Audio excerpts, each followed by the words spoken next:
Welcome, everybody, to the Wholesaling Inc. podcast. It is your host, Brent Daniels. And if you're listening to this for the first time, welcome. Welcome to the #1 podcast when it comes to learning the instruction on how to do a real estate wholesale deal.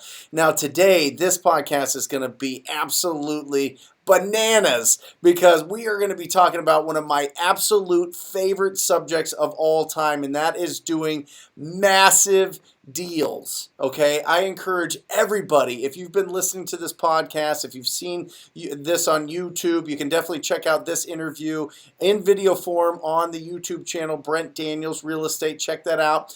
But if you have been listening, I've been talking about getting a deal that is $50,000 minimum, a massive deal, something that will change your brain chemistry forever, things that'll change the trajectory of your business forever. And I've got two guys that I'm going to interview on this podcast that are going, they're not even doing $50,000 deals. They're doing six-figure deals plus. This is going to be such a treat for everybody listening. It's going to be a treat for me to do this interview. Without further ado, I want to introduce from Utah House Buyers, that's the name of their company, Clay Rockwood and Bryan Martineau. Say hello, guys.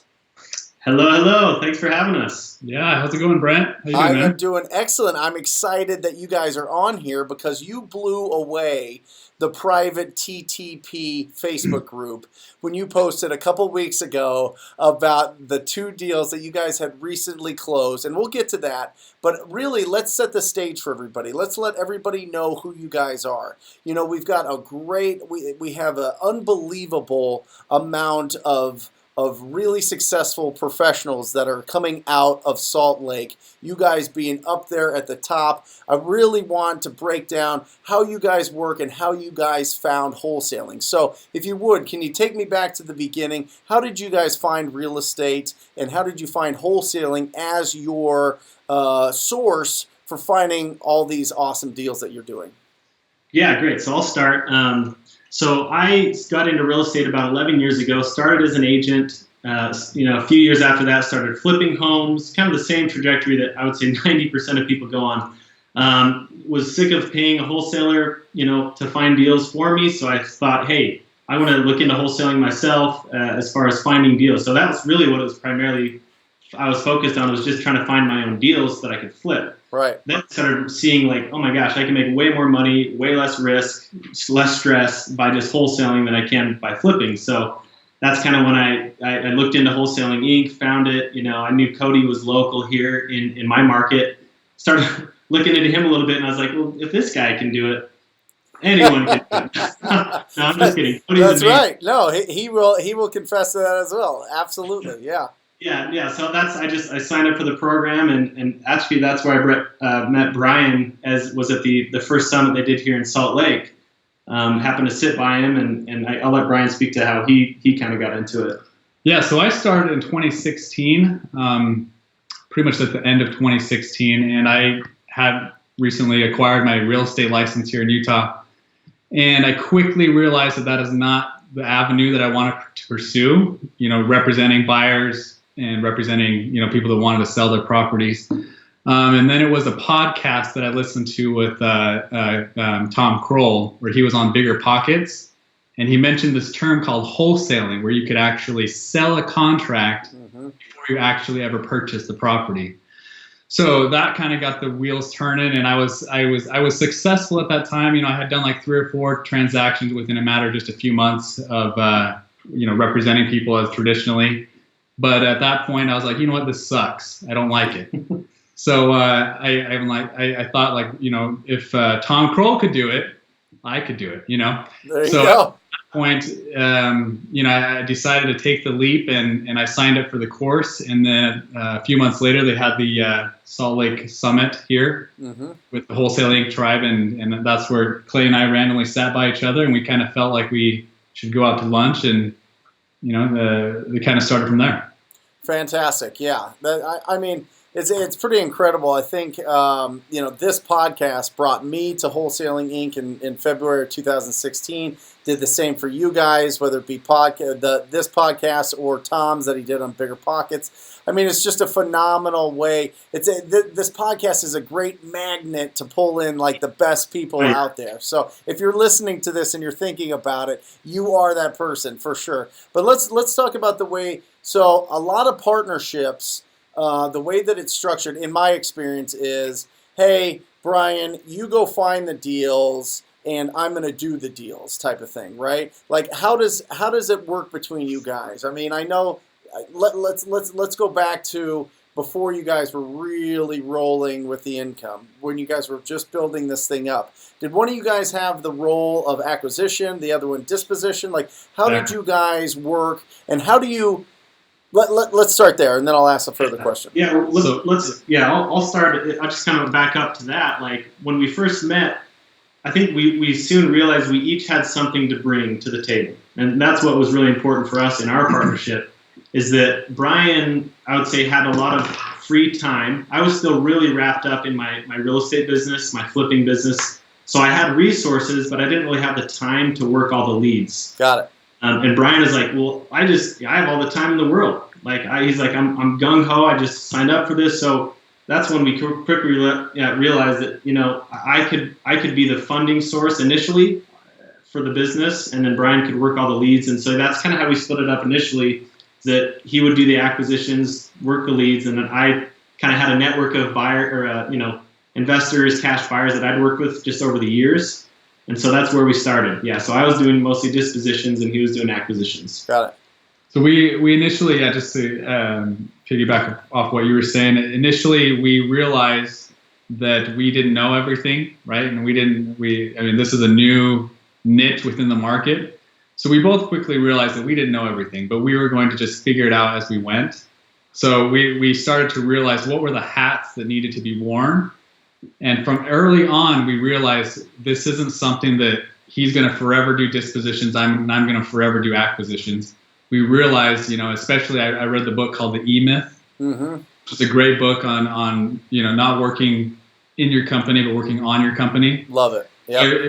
Right from the very beginning, we established those ground rules that this isn't going to be something that we're going to be working in the business. Let's try and grow this by working on the business. So that was something that we quickly established in the beginning, and we just followed exactly like what exactly the principles within the book. Write down what are all the responsibilities of every single role within that business, and then start to fill those roles with people, with employees. Got it. But this is after income's rolling in, right? Yeah, I mean, people talk about working on the business, but hey, listen, don't work on the business until your business is making money. Okay, I get it. You want to have ideas and you want to set up all these things, but number one, this thing has to survive, right? Yes, definitely. Yes, but we never went in, because this is a concept that I think a lot of new wholesalers fault in, is that they think, oh my gosh, I'm really busy. I must be doing something right, and they never get past the hurdles of growing their business because they have that mindset of the technician. Of like, I feel like I'm doing a lot of good, I'm working, I'm busy, but they're not working on their business. So from the beginning, I just wanted to clear that up. From the beginning, we realized that we wanted to make this a growing business. So let's figure out what are the roles and responsibilities, and then grow from there. Love it. I have the analogy that when you start out in this business, you're a highly paid professional, right? You're like LeBron James, okay? As you start working on your business, now you're the owner of the Lakers. You know what I mean? There's a big difference between LeBron James and the owner of the Lakers. LeBron puts in all the work. He makes he scores all the points, right? He does everything on the court, but the owner of the business is really getting the lion's share of the profits in that deal. There's a big difference there. Now listen, some people want to stay as LeBron James and just be a highly paid professional for their whole career. I think that's absolutely fine if you have that self-awareness. But if you want something that's going to be a servant to you, the business to be serving you, to be able to have that flexibility of schedule, and not always feel like something's on your shoulders that you felt it, Bryan, when you were being a real estate agent. It always felt like you had a new boss. You always had that like overall lurking responsibility that somebody could call at any time and you'd have to jump when they did. So I love it. So you guys set it up so that you guys were already, yes, we've got roles and responsibilities. Yes, we need to make sure that we're making money. But we know as soon as we get to this point, we're going to start hiring great talent to be able to replace ourselves. Is that right? Yeah, and I think an important aspect to recognize on that too, even if you're just a new wholesaler, a one-man show, is understanding what your weaknesses are. So I quickly, before Bryan and I ever partnered up, I was doing some of my own marketing, mailers, responding to calls, and I just realized I don't enjoy that. Right. I don't enjoy talking to. I know that's your whole. Uh-oh, you almost did it. So we'll jump into that, but I'm just not. I can do it, but I don't enjoy it. I got it. So I quickly realized if I can find someone that's better than me at this, and I can pay them to do it, then my business is going to explode, and it did. So I think it's understanding where your strengths and weaknesses are, and really capitalizing and filling the holes for people that are better than you at those things. So that's what really catapulted us, I think. Love it. And what were you guys doing to find your initial deals? What methods were you guys using? Were you guys doing broad marketing, or were you going after specific lists with some direct marketing? Were you calling people? Like, tell me what were you guys doing in 2016, 17? So we started August of 2017, and we just simply started out with mailers. Yep. We followed the Wholesaling Inc. model with Tom Kroll.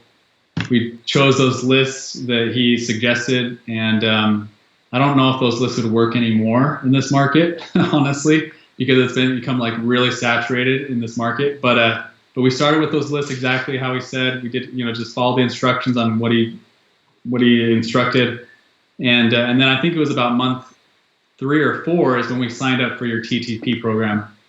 And that's when things really started to change, honestly. That's right. Even though Clay here doesn't like talking to people. Well, I think that's the ironic thing, is that I'm probably the only person in your program that has never made a cold call. Right. So talk about that. Talk about that. Yeah. So yeah, and I think that just goes back to what I was saying before, is that I recognize that was my weakness. Mm-hmm. But we saw obviously your success, right, in cold calling. And I think I first saw you at the Salt Lake Summit. Yeah. Your team was crushing it in cold calling, and we were like, hey, we should really give this a shot. Like, give us an honest try. We'll invest in it. We'll do the whole program. So again, like Bryan said, we joined your program. And I'll tell you right now, like, TTP has blown out of the water any other marketing source that we've ever done. Love it. Before we got on this call, I was running some numbers. Just this year, our ROI, so our return on investment for TTP, well, hold on, let's start with mail. Our ROI on our mailings this year is about 17%, which is okay, right? That's a good return. Yeah. If you're in the stock market. Sure. Our return on our TTP is about 1,200%. Right. So, when you compare it apples to apples, it's just, I don't even know why we're still doing direct mail, honestly. Like, we basically cut that off completely, and we're focused entirely on cold calling. I love it. Well, and that's the thing, there's been a, and you guys know in Salt Lake, there's been a progression. You know what I mean? Where direct mail has just it's been tough. And especially if you're doing big volume and you guys have those big goals, sure, you could do a couple deals here and there, get your feet wet, get going with direct mail or with any kind of marketing, that's kind of direct to that, or a pay-per-click or something like that. But when you're going direct to specific distressed property owners, you are going to win in these tougher markets. I mean, that's the only thing that I do here in Phoenix. Only thing I do is TTP calls and text blasting. That's it. There's no way. I was getting a negative return on investment from my direct mail, for real. And that's just real here in Phoenix. And I was sending out like 30,000, 50,000 a month. You know what I mean? Yeah. Like, it's just a totally different, if you're in a bigger market. It truly is. So Yeah, that's why I said that when we started out, I think we were right at the end of when you could really capitalize and do well with mailers in 2017 because, Cody Hoffine, he's here in Salt Lake. And I can't tell you how many people he's recruited to join the program. I mean, I don't even know the number, but, a lot. Yeah. And all of them try mailers and they don't succeed. They try it, they find that it's really much more difficult and much more saturated than other markets. And then usually they'll join up TTP programs. Then they'll join. Well, that's both sides there. Yeah, I get it. So who makes your calls then? If you've never made a call, who makes your calls for you? We started out when we started out with the program. Again, we didn't want to do the calls. We were focused on growing the business at that time. I mean, from the beginning, like I mentioned, we initially started out by doing some in-house people. So we hired 2 cold callers. We brought them in. We trained them according to your program, and they brought us a couple deals, really just right off the bat. But then, since then we hired, we just kind of gone through different cold callers, and it wasn't until about 6 months ago, it was about 6 months ago or so? I don't know, 6, 7 months, maybe longer than that we hired the Costa Rica callers, and now we have, I think we have 4 or 5 from Costa Rica right now. Yep. And then we do also have a local person here that's really good, local. So we have like 6 callers now. Well, it's really funny because in that, what was it? It was 2017, right? April-ish that we had the Wholesaling Inc. Summit. Yeah. Right. That's when I first started working with the Call Motivated Sellers. That's the company's name, Call Motivated Sellers in Costa Rica, and I've had them ever since. I mean, I tried to do a little bit of in-house callers, and it went okay, but the turnover was high. And I was getting just way more production out of the Americans living in Costa Rica. If anybody's listening to this, it's not like just like native Costa Ricans making calls. These are expatriates. These are Americans living in Costa Rica making these calls. So you guys have 4 as well? I have 4. I think we had 5, actually. I think we just hired a new one. Yeah. Awesome. And then a local person. Yeah. Yeah. So. Well, the beautiful thing is now you guys let me go through all the tough parts in training all of them in Costa Rica and getting them going. And now you guys are they've got the training there's unbelievable. Yeah, and really they're like ready to go. They sent you a weekly report, and yeah, it's great. Yeah. That's awesome. So the leads come in. Who takes care of them? So the cold callers, once they qualify a lead, they'll send it over. And we use Podio to our CRM. It integrates with Investor Fuse and all that. So just gets sent over directly to our. It actually goes to our VA, who then inputs into Podio. That's the process. It goes to our VA, and then it goes right to our acquisition managers. We currently have 2 acquisition managers. We actually just hired 2 more, so we'll have 4 acquisition managers. Awesome. They take the calls and go from there. How do you keep them fed? You're getting that many leads? So all our current marketing channels are obviously cold calling. We're still doing a little bit of direct mail to very niche lists, code violations and things like that. And then we also do text blasting now, which has been really big for us, as I'm sure you're aware. So those are kind of our 3 between all of those, and pay-per-click too. Yeah, we do some pay-per-click as well. But the text blasting, and you use Lead Sherpa as well, Brent, right? Lead Sherpa, yeah. Mm-hmm. Yeah. So that was the most recent marketing channel that we started, and that has really overwhelmed our 2 current acquisition managers. It. That's what I was going to ask you. Yeah. Like it's crazy. Like Lead Sherpa, I think we've already got 3 deals under contract, and we started like 3 weeks ago, or no, 2 weeks ago. So these are new leads that are coming in, and it's just exploded our business. I think it's going to be really good.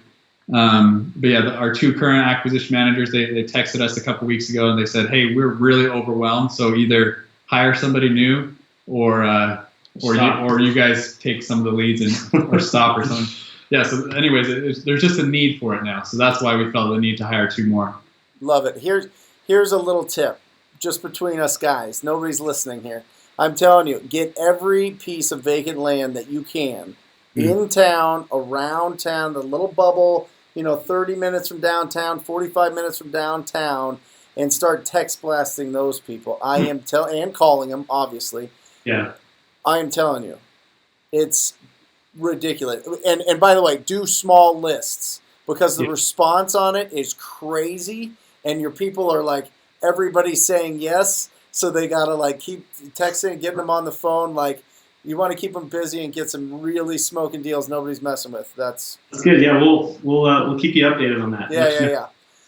So let's talk about this because I introduced you guys as doing massive deals. So these guys posted, and I'm going to I'm going to do the total here, but these are between two deals, okay, guys? These guys did 2 cold call deals for a combined income of $214,295.72. So that's 2 deals there, over $100,000. One for 102, one for 112. Will you guys break that down for us so that we can get everybody inspired? And listen, if you're listening to this, if you're watching this, this is real life.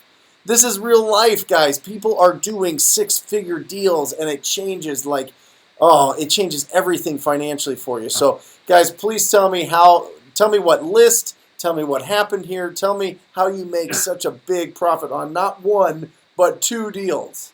So I'll talk about one, and then I'll let Bryan talk about the other. So the list that we've got this one from is it's a tax delinquent list. It actually was on 2 different lists. It was also on Tom's list. I know that was a list that came out a while back that we were working. But anyway, this lead was, a guy that owned it. He, again, it was one of our cold callers, called him out of the blue. He lived out of country, actually, lived in the Virgin Islands.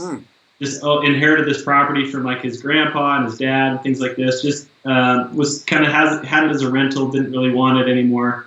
The ironic thing was he wanted to get an appraisal on the property. So our acquisition manager, kind of worked through that with him, and the guy, he ended up getting an appraisal on this property. It was actually a house with another house behind it. So kind of like, and the front house had a mother-in-law apartment as well. So it was almost like 3 units. Yeah. So all separately metered as well. Yeah. So he didn't know if it was a legal triplex or what it was. He's just like, I've owned this forever. It's been in the family. So he got an appraisal on it. The appraiser called it a single-family home, which actually worked in our favor. Sure. Because he got it appraised for about $270,000. We were able to get it under contract for $220,000.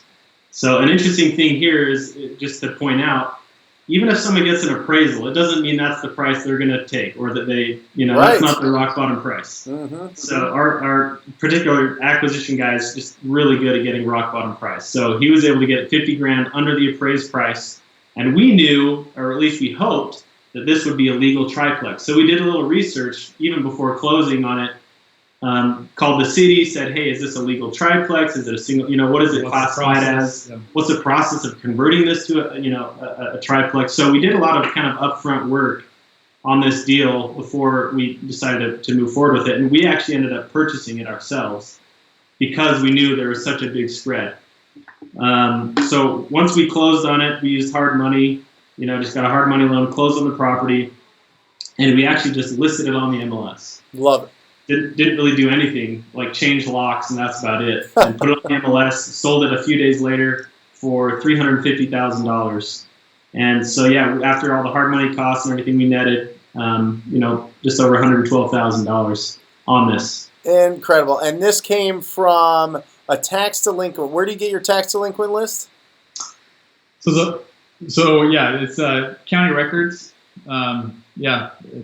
Some counties, if you're listening to this and you're not in Utah, some counties will give you the records, right?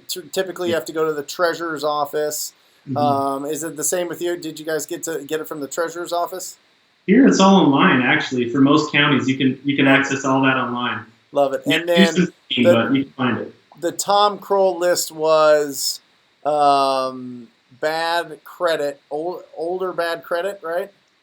It came from a company that I actually don't even know what the criteria was that they pull. Yeah. Maybe I think it's credit or something like that. Is that better? Got it. Awesome. So what'd you make on it? What was the total again? $112,069.75. Woo! You're pumped. So $112,000 later. Okay. So, Bryan, I mean, you want to tell us another six-figure deal that you guys did while we're at it? Let's just talk about another one. I mean, let's just choose one randomly. No, just kidding. So this was a deal up in Ogden, Utah. It came from our notice of default list, which we also, do we mail to that?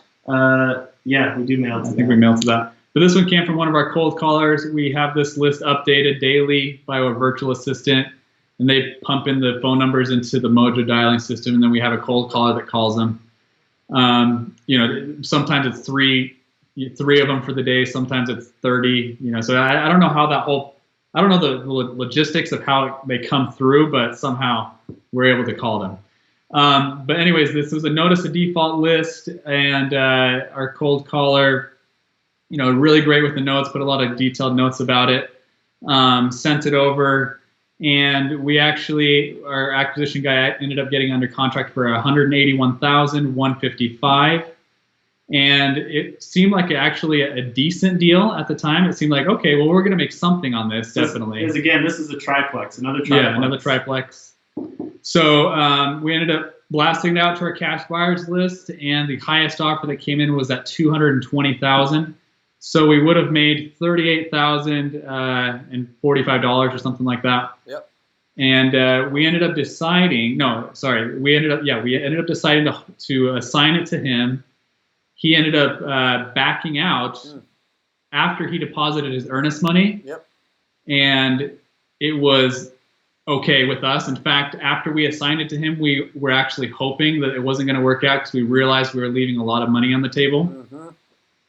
So what we ended up doing is he backed out. We were nice and gave him this $5,000 non-refundable back to him. And we ended up closing on the property. We put paint and carpet into it and put it back up on the MLS.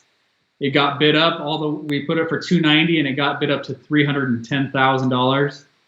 And this was from someone that was unrepresented, so no commissions involved as well. And basically after all expenses and holding costs, we made $102,225. $102,225.97.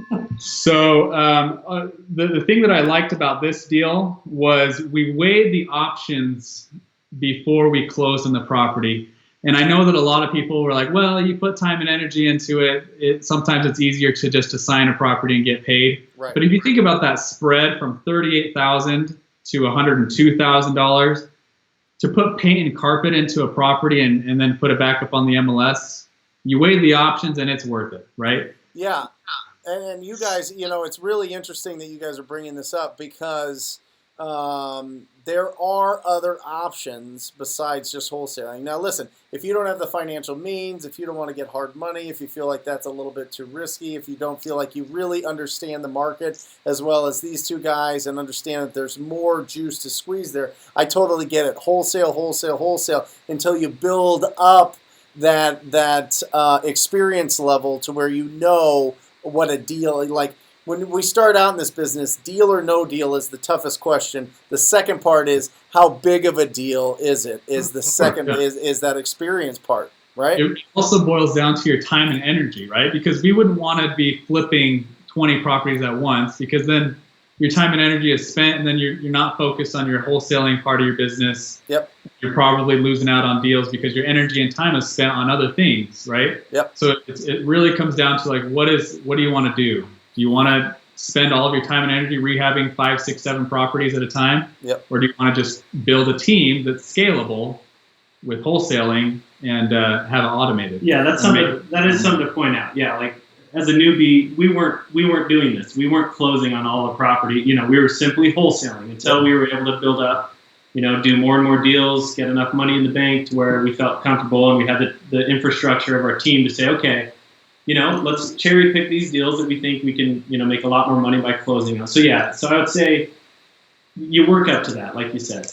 Well, and I think it's also interesting, and especially if you've got some people starting out in Salt Lake, I would assume that somebody that didn't have the experience but thought that there might be potential could reach out to you guys and say, hey, listen, I've got this deal. Can you help me look at it? And whether it's a profit split or something, or whether it's, something to, so it's worth your guys' time and attention, they're going to get more than if they just simply wholesale it to somebody who then wholesales it to somebody, then wholesales to some. We all see that. We all see the kind of daisy chain when people are just starting out. People could literally just come to you as a resource because you guys obviously know how to see these extra value in these deals, right? Yeah, if anybody in the Utah market, we're very open to partnering with people. And in fact, Brent, I just wanted to point out that we do have a monthly lunch every Wednesday, or the last Wednesday of every month. We host a lunch at the Red Iguana. It's a Mexican restaurant. We give you free food, and we simply are just trying to give back to the community and see if anybody are struggling. If anybody's struggling with deals, they want to partner up with us on them. The last Wednesday at noon at the Red Iguana, reach out to us, and definitely it's a great way to network and find people that can partner with. And how do people get a hold of you? What's the preferred method to get a hold of you? Just if they can't make that meeting, but they have something they want to network with you. Well, you can obviously reach out to us on Facebook. Both Bryan and I are on Facebook through the tribe. Also, we have a website, utahhousebuyers.com, or they can just email us directly, utahhousebuyers@gmail.com. Love it. But if you can, guys, seriously, make it to the Red Iguana on the last Wednesday of every month? So we have one tomorrow, and tomorrow we're going over how to make offers on the. I guess this isn't going to be aired until after, right? Right. But if anybody is somehow listening in your office or whatever, but tomorrow, last Wednesday of every month, tomorrow we're going over how to get offers accepted on the MLS. But straight up, no gimmicks. We're not trying to sell any programs or anything like that. We're just trying to give back to the investment community. Because honestly, when we first started out, I think it would have been beneficial for someone to have said, "Hey, look, I got a huge cash buyers list. Mm-hmm. You guys are obviously new. Why don't we partner on a deal and see if we can make you some more money?" I would have loved that, and I'm pretty sure we would have done it. Yeah. Oh, for sure. Yeah. Awesome, guys. Any last advice that you would give anybody from? Let's not just go out and take action, right? Let's go from like something specific as to building. Give me some great advice as to what you guys have found successful with building a solid team, a solid company. Okay. Yeah. I'll say that first of all, read the book, The E-Myth. It definitely catapulted our business to the next level. Learn that, like you said, Brent, like some people are okay being the technician within their own company. They're okay making all the phone calls, but eventually I guarantee you that you're going to get burnt out at some point. Learn from the very beginning if you want to scale to have a company that's working for you, learn to start working on your business. Get that mindset. You get that mindset of working on your business, not in your business, and write down all the responsibilities of every role within your business, so then you can start offloading those to new people. Love it. Yeah, and I would say I think and not everyone has this, but I think there is great power in a good partnership, and it kind of plays into what Bryan was saying, but just recognizing again your weaknesses and filling those holes with people that are better than you at those things. So again, I know for a new investor or a new wholesaler, that's not going to be like day one. Okay, I'm going to hire an acquisition manager, but honestly, I think the sooner you can do that, the sooner your business is going to explode. So that's what I'd say. Just key partnerships, key team members has really taken this business off to places we never thought possible. So love it. Great stuff, guys. Really appreciate it. Bryan, Clay, you guys are amazing. This is awesome. A couple resources, guys, at the end of this that they talked about. Callmotivatedsellers.com. That's the company that can hook you up with amazing cold callers. Lead Sherpa. They don't have a lot of capacity, but you can check to see if they're available in your market. Use the TTP code and you get it cheaper. And if you're going to text, I highly suggest you have large amounts of addresses skip traced. You need a lot of data. You need a lot of phone numbers to keep things busy. And you can get that at batchskiptracing.com. Definitely check that out. And if you're interested in joining the most proactive group in real estate investing with these fantastic guys and with myself, go to wholesalinginc.com/TTP. Scroll down, check out the testimonials, check out what the program is about. If it feels good in your gut, sign up for a call. I'd love to work with you personally. That's wholesalinginc.com/TTP. All right, guys, you guys are the best. Really appreciate it. Everybody out there listening, I encourage you, as always, to talk to people. Until next time, see ya. Thanks. All right.